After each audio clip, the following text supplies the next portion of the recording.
thank God for the gift of our Father, His Grace, Philip Karanjs.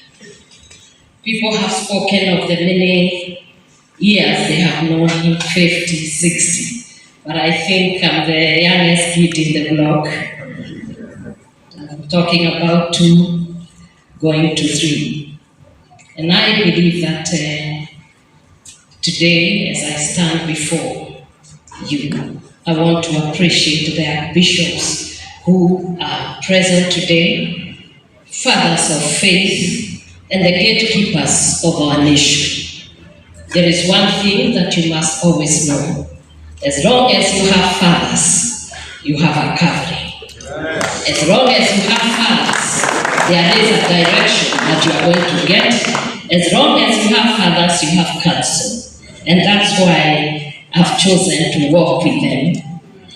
Father Karanjs family, Mom Gloria, Vicky, Richard, and Lillian.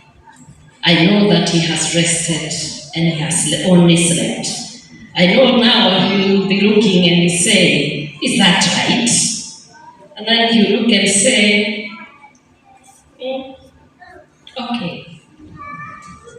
And then he will say, I know you are all looking very sad. Why can't you just smile? You can look at the one on the left and say, tell them, just this is a smile from His Grace Bishop Karanjs. That was you. Just just give that smile of Bishop Karanjs for his children, because that is something they have known. And I know Lydia, Vicky, and Richard, and Mama Gloria, that is something you will treasure. The cracking laughter that he had. A patient man. The first time I met him was at Pefa Saudi, and I was introduced by our Bishop Munai there. And when I went there, I was running with the church agenda. And he came with the fathers and they sat around. And he strategically stood opposite of me.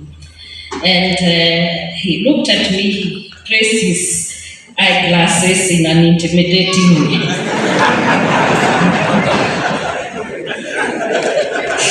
And I wondered, where do I start? Then he said, come on, tell us. What's your case? And I looked at the people who were around, and he adjusted the eyeglasses again. And I told God, this one is going to be a hard one. But by and by, so I spoke, he said, He continues to say, And then I finished. And he said, Then I said, what then? And then he said, they were here, most of the fathers were there. And then he said, I think you presented well. You think about it. And because I had not met him before, and he was wearing that striped suit, he stood up and adjusted his trousers. And I said, I'm done now. But fortunately to me, he spoke like a father. He said, God has spoken to you, so shall it be. Just go, we will pray for you. And it was like that. And this was a good father. He would call me. He would call me to check where I was and what I was doing. And he would remind me, the fathers are with you. And so when you hear me speaking, knowing that he was a father I did not have. Many of you have fathers. And so you play around with the fathers that are alive. But when you know you have a cover of a father, I I can sleep sound, and I know that I'm safe. And so he would come, and they would come to pray at the national altar, all the fathers. And sometimes I looked at them as they pray, and they all go onto their knees. And sometimes ourselves, we are not able to go to our knees, they are paying. And one of them is our Archbishop. He goes down on his knee the whole time and asks God, help us to grow old gracefully like our fathers. And then he would come and wait, and he would tell my chief of staff, tell my daughter I want to see her. Then he'd wait, because maybe sometimes I'm busy and I'm seeing people. I come out, he comes and looks at me and says, you have kept me for very long.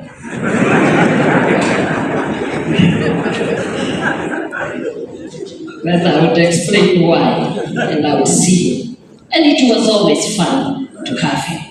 Until the year we were going to America for CSW. And when he heard I was going to go to America, he said, I'm going to introduce you to my friends.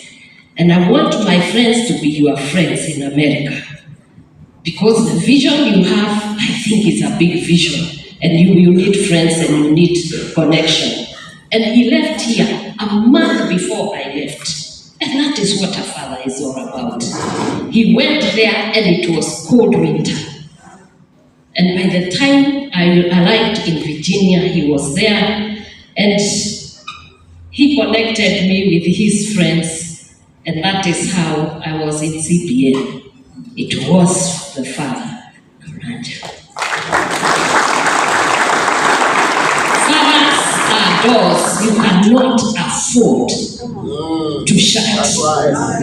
And if you can access those doors through the father, you will not fail. That's right. That's right. And therefore, my dear children, and my sisters and my brothers, even those ones from Victory Church, the door has been opened. The prayers of our fathers are sacrifice and a memorial that will continue to speak on your behalf. Only remain steadfast the way he left you. Do not deviate to the right or to the left. If he said to do this way, do it that way. And I'm very sure you will go to the heights that he never reached. Because our father will always pray that the children will go to bigger, greater heights. And don't forget, you also have the fathers. They are here. You can see all of them. They are gathers, they are bishops, the bishops. If you need counsel, go to them. Don't be like King Solomon and go to ask the wrong ones, and then you fail. And therefore, I am thinking what my father, Bishop David Moregi, says always when he attends to the funeral, that he's absent in the body, but present with the Lord. So he has been marked absent today. I can imagine he would just be here, and actually many of us would have laughed, even if it is a funeral. But now, the crack of laughter is in heaven. And this is what the Lord is saying to him. Matthew 25:21. His master replied, well done, good and faithful servant. You have been faithful with a few things here on earth. There on earth, I will put you in charge of many things. Come and share your master's happiness.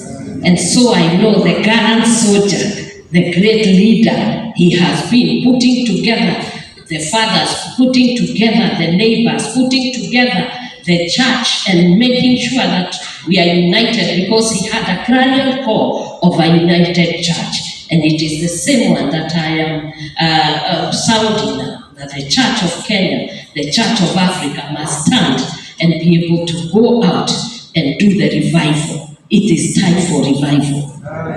Now we are nearer than when we first began. And many of us have forgotten, and they think that you can raise around in the four walls of the church, get out of the walls of the church. Our father went to 43 counties, go to 47. Our fathers may have gone to a few countries, but you are not limited. Go to all the countries of Africa, and I think by the time you go to the entire world, God will be saying, good and faithful servant. I have heard what our father has said, that he doesn't want to be called just yet. And I'm saying he holds on until revival fire has broken forth and he sees the souls being won. This is our work, and that is the work of the church. And you have seen, I said it was a church agenda. It remains the church agenda, where we bring revival and win the soul, depopulate hell, and fill heaven. That is the work he did, and he did it perfect well. Rest in peace, our Father, and may you shine into glory until we meet again. God bless you.